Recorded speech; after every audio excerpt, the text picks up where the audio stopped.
Hey there. I'm going to take a look at the Bruery 8 Maids A Milking. This is an Imperial Milk Stout. And so this is part of their Christmas series. Sorry, they do one every year. This one is 2 years ago. So this year is currently 10 Lords a Leaping, which I'm going to try to get my hands on. Last year was 9 Ladies Dancing. An ale with spices, I believe, or cacao nibs and whatever. And so this is an Imperial Milk Stout. So anyway, long story short, this was one of my most favorite beers that I had had when I tried it 2 years ago. So I bought myself a second bottle and I cellared it. And I just opened it this week and I saved just a little bit to do a review with. So I do have a review from the first time that I drank it, and then, here we are looking at it 2 years later after some cellaring. And this has 11.3% alcohol by volume. Nice heavy hitting Imperial Milk Stout. I really love milk stouts a lot. Probably one of my most favorite types of beer. I had built up and I have, I guess, still a number of beers that I have on a shelf cellaring. And I'm always curious how they're going to turn out with time. So I was really excited when I opened this, and I shared it with my roommate, and she thought it was pretty great too. So as you can see, it still pours nice and heady, even though I opened it. This was, I guess, 2 days ago that I opened this bottle. And so nice and heady, nice dark color. The sunlight is behind the glass for me, and no light gets through this. Smell-wise, it's very port kind of reminiscent.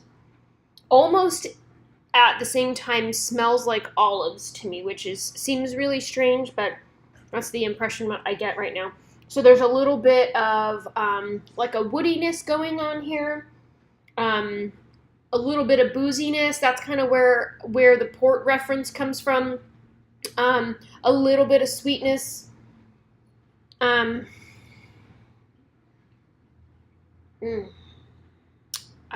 Let's drink.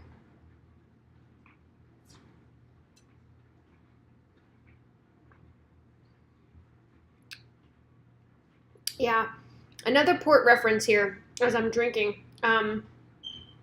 Really incredible depth of flavor. There's a lot of stuff going on in this beer. I get cocoa and coffee, like cold brew coffee. Maybe some woodiness. I can't recall if this is actually barrel aged. 12 beers of Christmas Saga, rich and creamy, Belgian style Imperial Milk Stout. No. So I think no.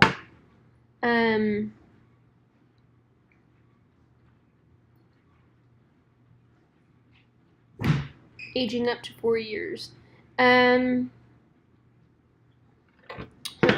So, okay, well, okay, anyway, let's get back to drinking.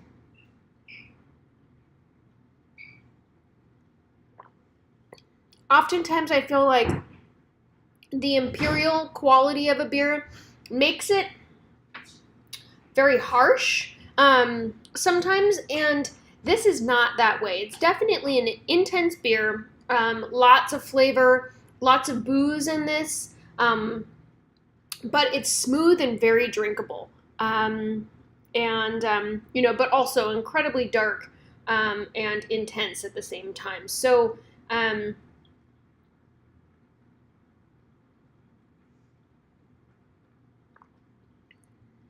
anyway, delightful drink.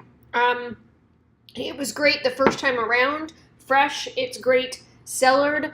I love the fact that it tells you on the back that it can be cellared up to 4 years and gives you instructions for storing, should be under 55 degrees, etc. And then what kind of glass to put it in, a tulip type shaped glass.